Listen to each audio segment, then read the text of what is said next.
Good morning, Arsene. Morning. Let's check on the injury news first. Koscielny and Monreal definitely out? Yes. Chambers suspended? Chambers suspended. Where's Aaron Ramsey? Is he likely to be He's not suspended, but he's injured. So he's out as well. That's the main team news. What are you going to do defensively? Because there's a lack of players. Defensively, I have 24 hours to think about it, and I will find a solution to have for tomorrow. Of course, we have to play somebody who always no experience, or somebody who is not used to playing the position. Hector Bellerin's been involved in the defence this season, a new name to some people. How do you think he's done overall? He's getting better from game to game. I think at the start he was a bit impressed and a bit inhibited, and in the last game I think he played with more freedom. The victory over Galatasaray in the week didn't prevent Arsenal finishing second in Group D. How some years that's important, some years it's not so important. How important is it this year? Look, ideally you want to finish first because you feel you have done your job, but we finished with the same number of points than Dortmund, 13 points. That overall usually gives you the first place, but Galatasaray, like last season with Marseille, didn't take many points, and that's why the total is, even if it's high, didn't guarantee you the first place. And finally, for me, Newcastle this weekend, they couldn't come into the game with much more confidence, I would think, on the back of beating Chelsea last weekend. Yeah, they had a great result last week. They are doing well. They're on a good run, and so it will be a very interesting challenge for us. But I think as well we have a good dynamic in our team. We won 4 of our last 5 games, and we had one blip was against Stoke, but overall I think we are on a good trend. Hello, Arsene.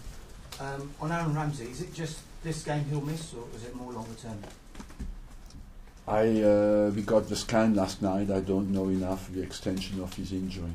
How big a blow is that, given he's coming into some sort of form? Do you feel he's matching the form that he showed at the first half of last season? Yes, he was getting close to it, yes. On his goal, I know you've talked about it already, but in your time here, where does that rank, that goal? I don't know. You don't. It's a great goal and unexpected as well, a surprising one. I think even he was surprised that it went so well. But it's a great goal, and Aaron has a good finishing technique, and he's not frightened to take his chances, and he took it very well. Aaron Ramsey and Giroud have both said that they're playing for you, they're playing for the club. Everyone is united. What does that mean to you when you hear that the players saying things like that so publicly? I think I said that before. We are united for one target, is to do well for the club that we love, and that's all we want to achieve. You've had your differences, shall we say, with Alan Pardew in the past, but he's actually said that the stadium should be named after Arsene Wenger. What do you say to that, and do you appreciate this? Look, I very thankful for compliments, but I don't want anything. I don't want just one thing, is to do well my job for this club, and what I always try to do. It was a great night for Lucas Podolski as well as Aaron Ramsey against Galatasaray. What does he have to do to get that Premier League start? Look, he's getting back in a good form, and there's a lot of competition up front. As much at the moment we have injuries in midfield and at the back. Up front we have all the players available, so I can rotate a little bit from game to game, and he will get his opportunities. Can you understand his frustration, though? Perhaps understand if he did want to? Yes, of course, but of course I can understand the frustrations of the players who are top quality and don't play. But as well, that's part of the job. You have always to be ready when you can help the team and the club. Arsene, again, regarding your striking options, Welbeck, Giroud, Sanchez and Podolski, how do you fit all those in?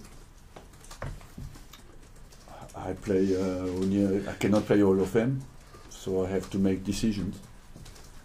And last week you described either your players or some of your defending as soft. How do you go around rectifying that in 7 days? I think we defended well in Galatasaray, and before that game we got 3 clean sheets in a row, you know. It is just that's a modern game. It's always the last game that is judged. Definitely as the quality of the team, but our last game is Galatasaray. Before it was Stoke. Yes, we didn't defend well at Stoke, but I feel that in Galatasaray we defended well. Would that be something again? You, apart from the Galatasaray game, obviously you made changes there. Are there specific things you are working on in terms of defence? Look, we came back at 5 o'clock in the morning on Wednesday morning, and we have just to recover at the moment. Our sessions are recovery, because we played as well, what people forget, 2 more Champions League games. We played 8 Champions League games since the start of the season. We're a lot exposed to demands physically that allow us to work less when we would like to, but of course we work on our weak points. But is that a hindrance then? If you've got so little time in between games to work on things and you just are recovering, it must be a hindrance to how you want to take the team forward. We don't complain about anything. We want to play top level games, and we know what is over the years we have learned to cope with that, you know, and don't want to complain. Just would like to remind you that I've played my 180th Champions League game, so that means we can cope with that, and Arsenal has learned to cope with that, because if you look at how many Champions League games Arsenal played before I arrived, you will see that the number is very restricted, but since we have learned to cope with it. See, Arsene, were you surprised at the level of compliments from Alan Pardew? Because he's a person that perhaps you've not hit it off with over this, but to actually come out and say what he said was... Look, we had one time a problem, but after we sorted it out, and you have to accept that I think he has done very well, because he's gone through a very difficult patch at Newcastle, and we dealt with it with strength and dignity, what happened to him, and I think fortunately has been rewarded for it. But when you retire, and if you know what Alan Pardew says might happen, they named a stadium after you, wouldn't that be something nice for you to look back on, and something for you to... No, I want to.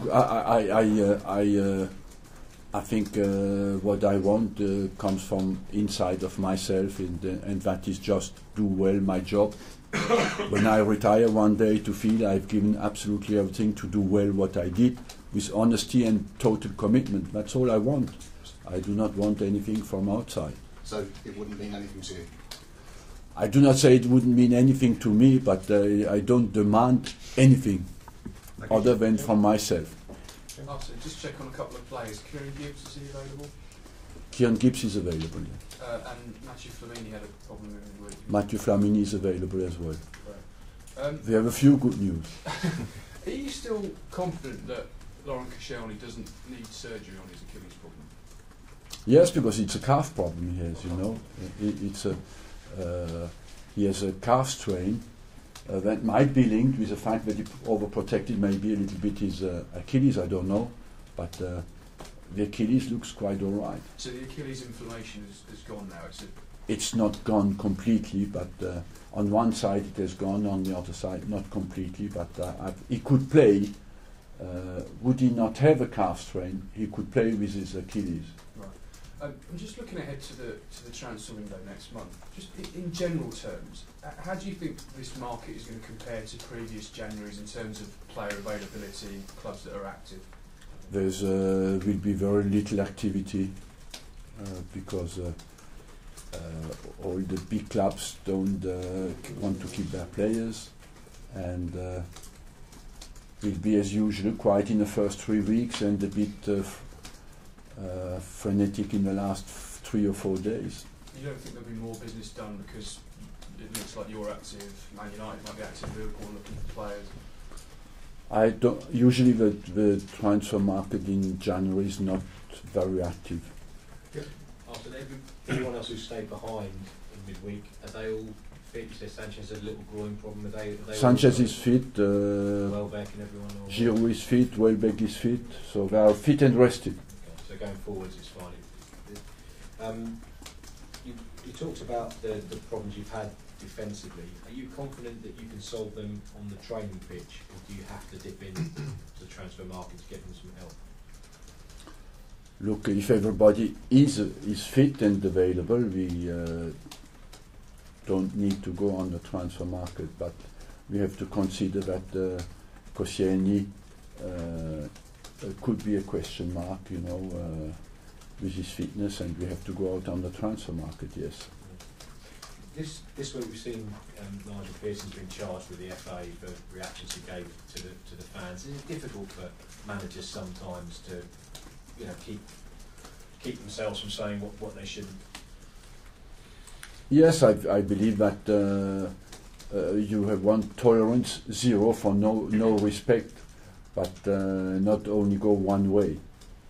Because you're someone who's been, who has been targeted, and it must be difficult not to react. Look, I believe I just can repeat that you want respect in society, and you want legally make sure that respect is applied to everybody. Everybody has the right to be respected. I don't think that anybody likes not to be respected.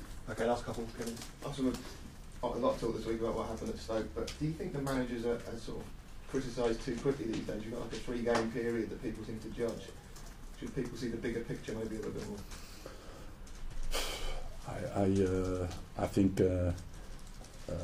it is a society is like it is today. You want to win the next game, and it's permanent tribunal from everybody, and it is as it is, and you have to cope with that. When you see what Pardew went through, do you have sympathy for him? It was quite a Sorry? traumatic experience what Alan Pardew went through earlier in the season. Of course, I have sympathy for every manager who suffers, and he has done extremely well. And he has done extremely well last year until December, after he lost Kabay, and after it becomes very difficult. And this year, again, they had a difficult start, and now they're on a great run. He's done a great job to redress that. It's not easy. Okay, finally there, Mark. Arsene, looking at the league table and the way it is, from your experience of the Premier League, do you think this could be the year where a team like Southampton or West Ham could finish in the top 4, or do you think it will be the big clubs coming of the year? Look, it's a long way to go, and at the moment I feel it's difficult to say that, but Southampton, even against us and against Man United, has shown that they can fight for the top 4, because they are very unlucky to lose against Man United, and West Ham as well. They make surprising and positive results. And obviously the Christmas period, do you think that will define who's in the Champions League places in the title coming into the year? No, it's decided. You can show you tables where teams who finished in the Champions League were 10 points behind at Christmas and finished in the Champions League positions. Long way to go then. It's a very long way to go, yes.